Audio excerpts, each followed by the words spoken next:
زغت لا يتكلمون إلا من أذن الرحمن.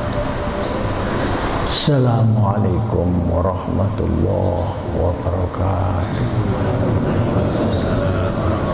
بسم الله الرحمن الرحيم. الحمد لله رب العالمين وبه نستعين على أمور الدنيا والدين والصلاة والسلام على أشرف المرسلين سيدنا ومولانا محمد صلى الله عليه وسلم وعلى آله وصحبه إلى يوم القيامة. ربنا آتنا من لدنك رحمة وهيئ لنا من أمرنا رشدا. Para jamaah sekalian yang saya muliakan, kelanjutan dari perintah Allah Subhanahu wa ta'ala kepada kita untuk mencari penghidupan di bumi Allah Subhanahu wa ta'ala ini. Kemudian Al-Quran menunjukkan beberapa sektor atau beberapa jenis sasaran usaha. Di dalam surat Ar-Rahman ayat 10 sampai 13. Wal arda wada'aha lil anam fiha fakihatun wan nakhlu zatul akmal wal habbu dzul asfi war rayhan fabi ayyi ala'i rabbikuma tukadziban.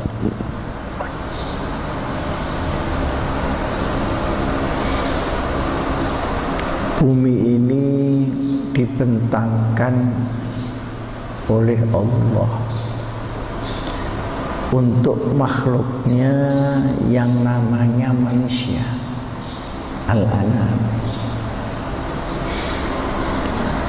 Di dalamnya banyak buah-buahan, pohon kurma yang mempunyai kelopak mayang.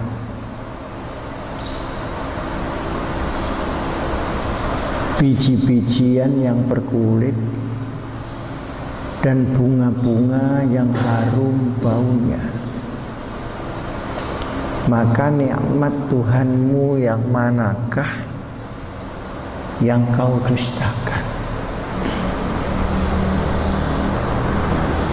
Sebelum Allah Subhanahu wa ta'ala menciptakan manusia,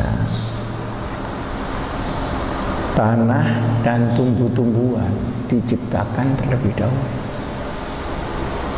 Dia umurnya lebih dulu dari manusia, sehingga ketika manusia turun di bumi sudah ada yang dimakan.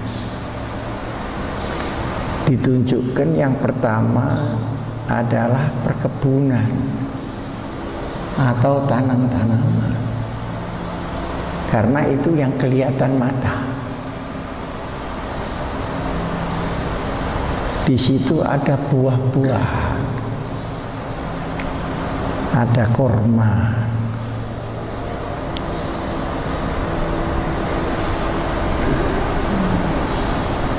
yang berjenis-jenis.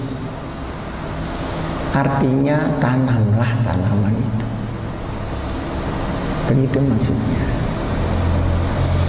Tetapi perintah Allah ini bersamaan antara perintah menanam, dan perintah bahwa engkau harus yakin bahwa itu yang menumbuhkan Allah. Jadi di dalam perkebunan dan pertanian itu ada pelajaran tauhid. Maka Allah menunjukkan bahwa siapa sesungguhnya yang menumbuhkan tumbuh-tumbuhan itu? Allah. Kamu menanam, iya, supaya tanaman itu dekat dengan kamu. Kalau dibiarkan liar, dia kan tidak diatur dan tidak teratur.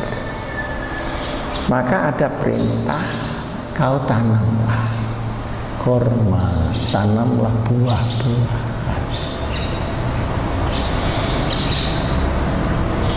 Nah, buah-buahan itu apa saja? Ya, apa saja yang bisa tumbuh di situ. Kalau kurma ya kurma, kalau jeruk ya jeruk, kalau padi ya padi, sesuai dengan tempat itu. Di sini fakihah itu buah-buahan secara umum, tapi an-nakhl itu buah secara khusus, artinya kurma. Kurma itu tempatnya harus di tempat yang panas, di samping tanahnya kering. Tanah yang kering itu buahnya manis. Tanah yang basah buahnya cepat tumbuh sekaligus cepat busuk. Gitu.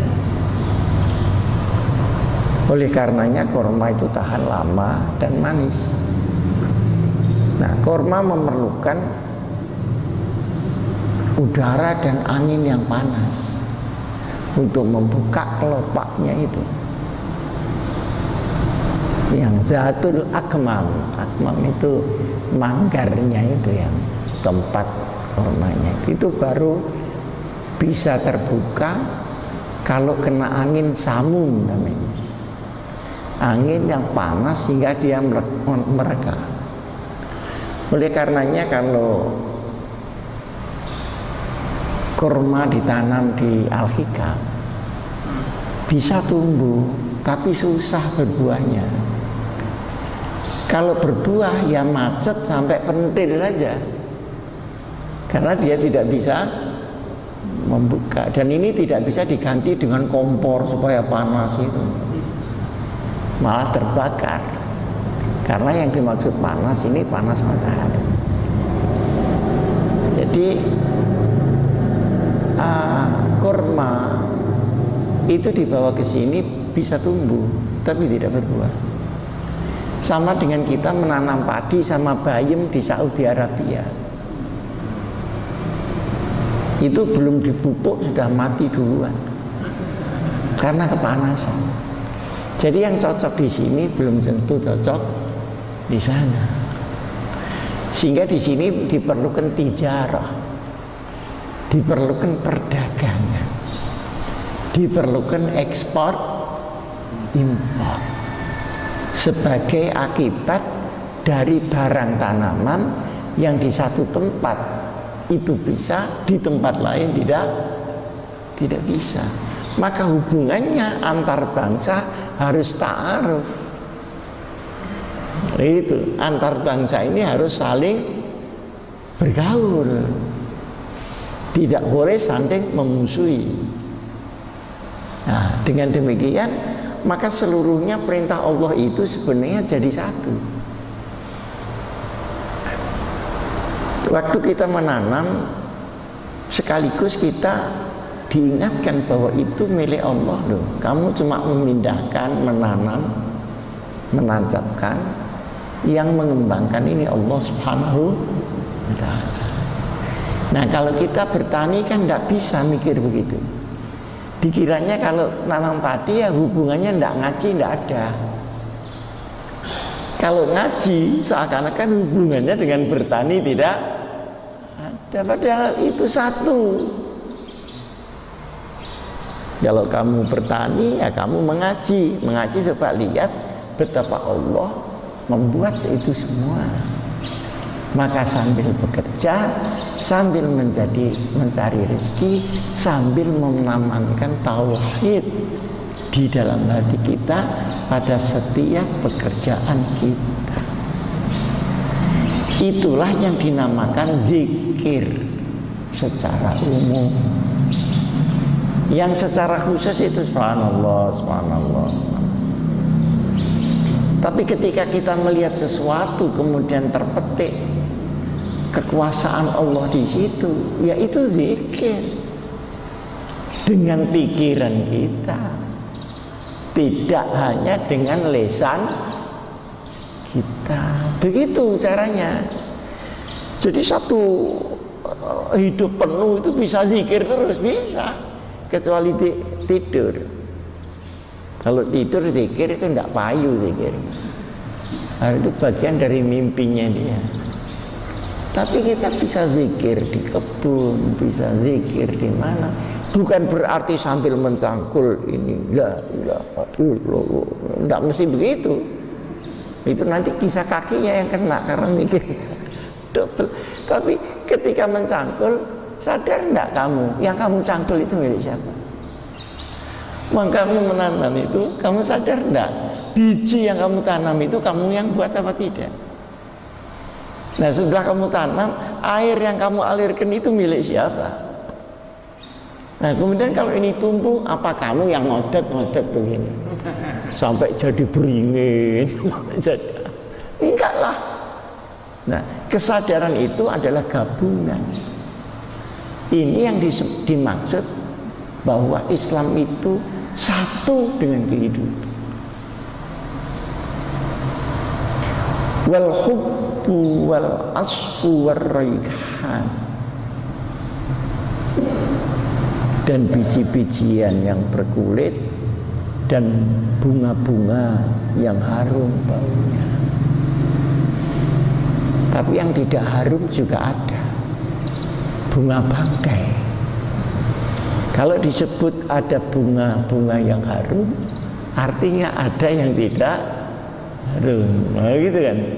Nah, kalau semua bunga harum, ya sudah bunga aja, nggak usah pakai. Aduh, itu kok bunga bangkai itu masya Allah.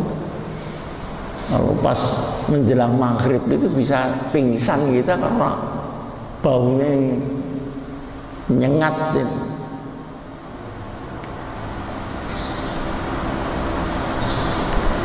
Jadi kita bisa mencari kehidupan di situ.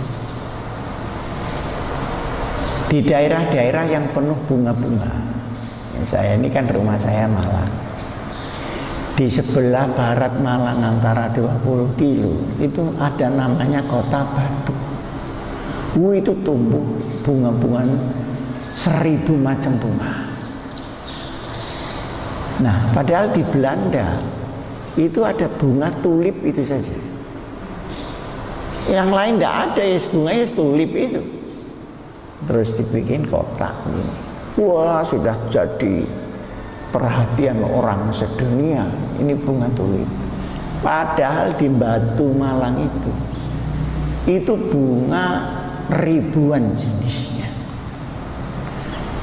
Dan tanah yang di halaman kira-kira seluas masjid ini aja, seluas ruangan ini, itu sudah bisa menghasilkan, bisa makan, bisa untuk sekolah anak-anaknya sampai lulus S1.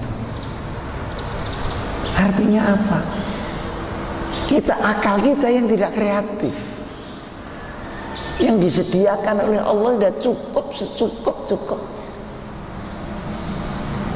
Coba perhatikan, di depan ditanami bunga. Udah setiap hari ada orang beli jual. Di belakang itu ada ayam sama itik. Itu sudah lebih 50% dia tidak beli apa-apa. Kalau musim agak naik, nah kemudian lebih dari makan dia bisa beli pakaian, hanya karena merawat itu tadi. Sehingga yang terpokok adalah amal ini, tindakan kita itu. Nah, kalau kita putus sendiri tingkatan kita, maka semua rezeki nggak bisa hadir karena harus diambil menurut perintah Allah Subhanahu wa Ta'ala. Setelah diperlihatkan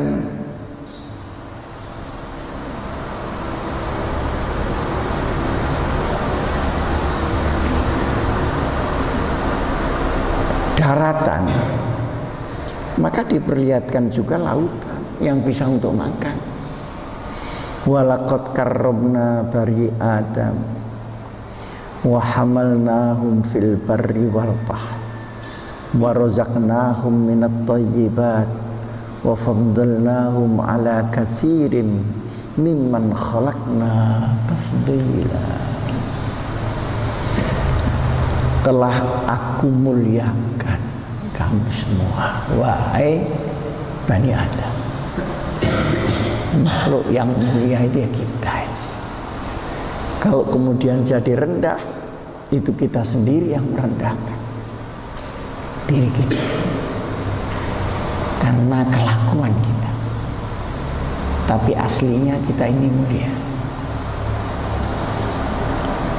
Dan aku bawa mereka, ada yang berada di daratan,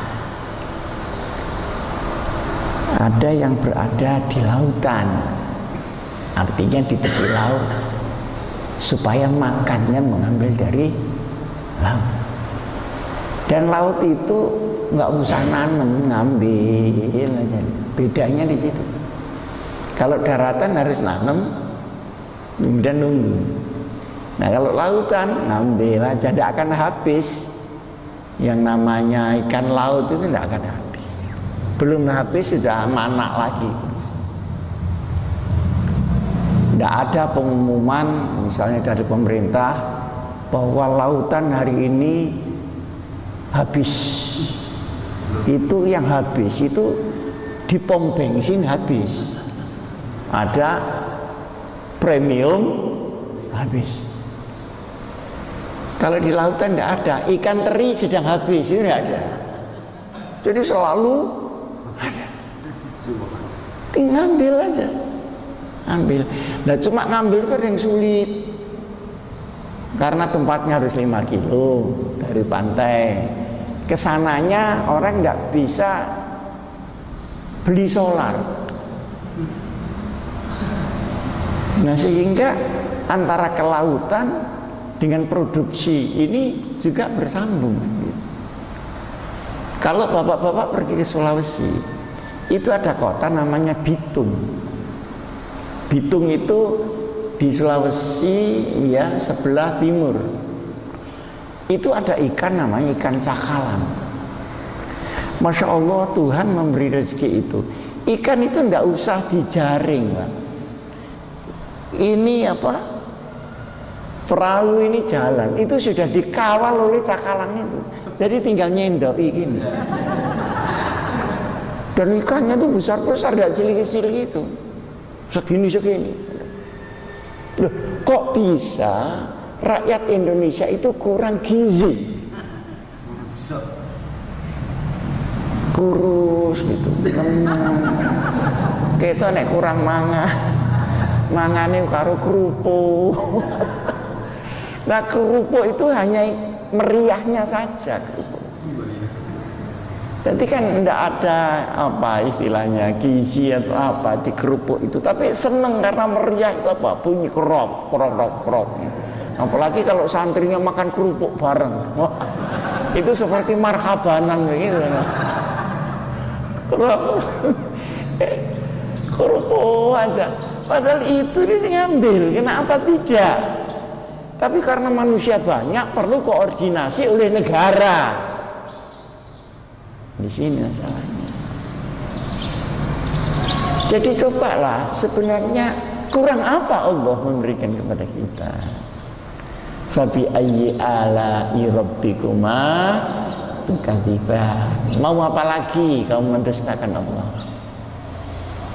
Mau kamu hidup juga dihidupkan, lahir dilahirkan, setelah itu diberi perlengkapan, otak, hati, tangan, kaki untuk kemana-mana, terus diberi objeknya, terus tinggal ambil. Lo kok kafir? Itu kan memang kurang ajar orang itu. Kok lalu kafir kepada Allah Subhanahu wa ta'ala? Sebetulnya dia itu siapa? Dia itu siapa?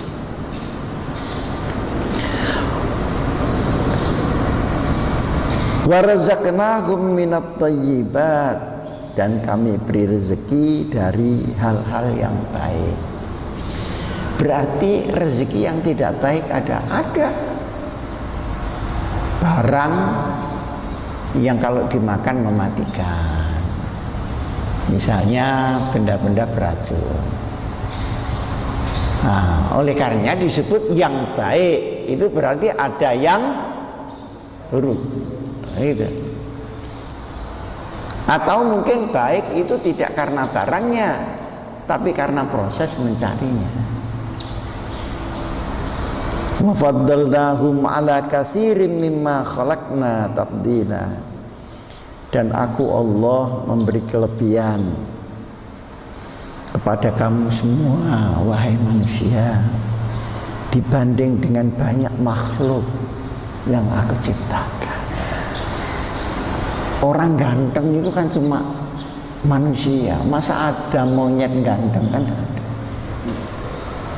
Wah, sapi ini kok ganteng sekali ya, enggak. Orang itu fisik. Nah, sekarang psikis. Yang diberi otak untuk kreatif begini-begini siapa? Binatang selamanya begitu. Sapi makan ini sudah. Nah, itu aja muter. Tidak ada sesuatu yang diciptakan. Ketika Allah Subhanahu wa ta'ala menciptakan manusia,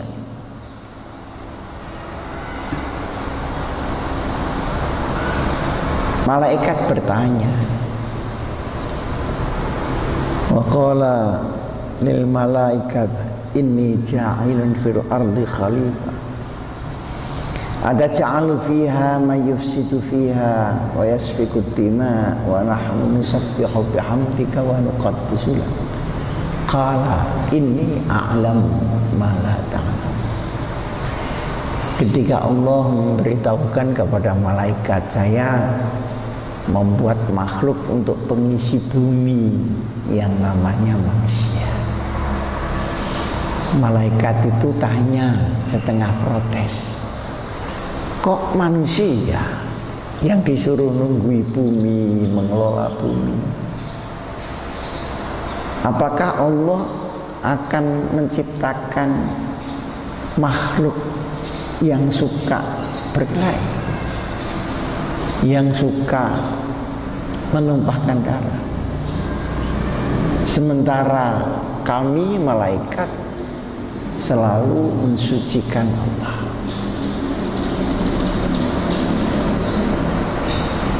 Maka dijawab, inni a'lamu ma la ta'lam. Saya tahu apa yang kamu malaikat tidak tahu. Karena malaikat itu dijawab sekali cukup, Pak. Subhanaka la ilma lana illa ma 'allamtana. Itu. Nah, kalau iblis nyerekel, mau kami dibuat dari api kok diberikan khalifah di bumi, manusia yang dibuat dari tanah.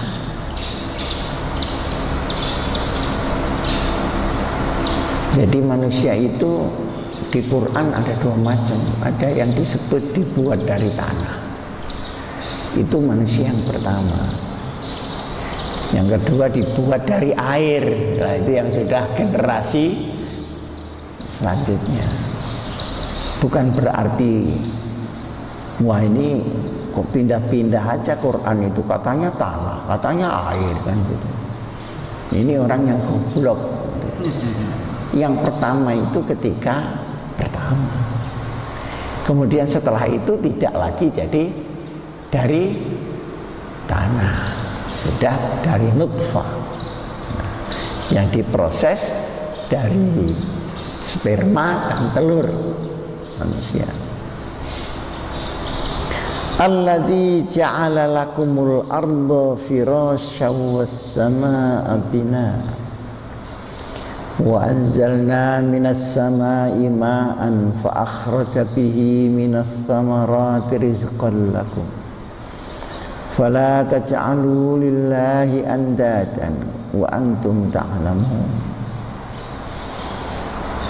Allah yang telah menciptakan untuk kamu bumi sebagai hamparan firos, ini firos, apa hamparan, apa sajadah ini, tikar apa di bawah,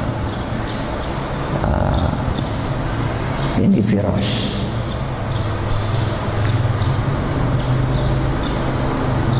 Wassama'a binaan,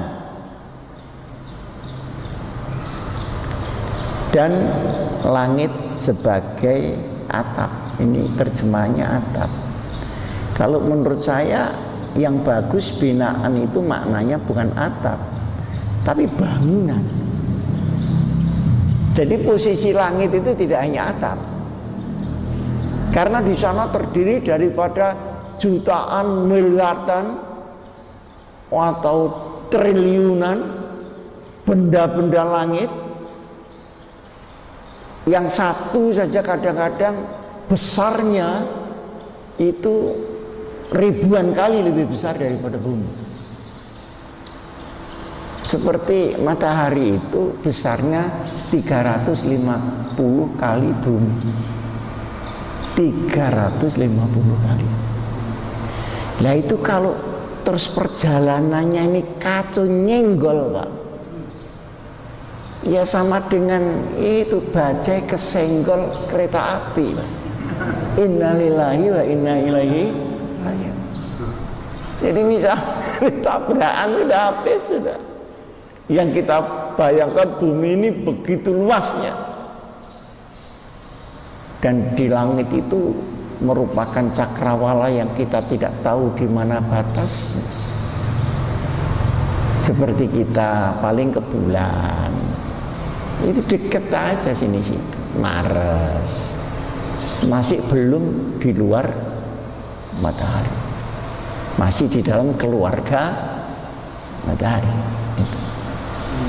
Maka pelajarilah ilmu kosmografi supaya kamu bisa membayangkan betapa kekuasaan Allah. Sekali-sekali anak Al-Hikam pergi ke Lembang, lihat sana apa teropong bintang. Kamu akan bertasbih berkali-kali ketika melihat teropong itu, betapa keadaan langit. Jadi jangan hanya lihat kukusan aja, terus bolak-balik jalannya rusak aja, kesel kita. Ya lihat itu angkasa luar gitu sebagai bukti kebesaran Allah Subhanahu wa ta'ala. Jadi diprogramkan lah ngelencer mana gitu, supaya tidak nayeng di pondok aja. Nah, wa anzalna minas samaa'i ma'an, diturunkan oleh Allah air dari langit, itu pun dari bumi. Buminya dikasih apa? Dikasih lautan, disinari matahari dia menguap di bawah angin, di atas dingin, kemudian ketika membeku maka turun kembali sebagai hujan. Sehingga air itu jumlahnya tetap. Jadi tidak ada barang yang hilang di dunia ini, hanya berubah wujud. Kertas dibakar, kata kita hilang, padahal sesungguhnya dia berubah jadi abu. Nah itu. Lalu di itu kita minum kita keluarkan lagi, terus saja muter gitu. Manusia yang hidup juga begitu. Ini kita memelihara ayam. Kita mau beri makan ayam. Ayam bertelur, kita makan. Kita bertelur dimakan ayam, muter.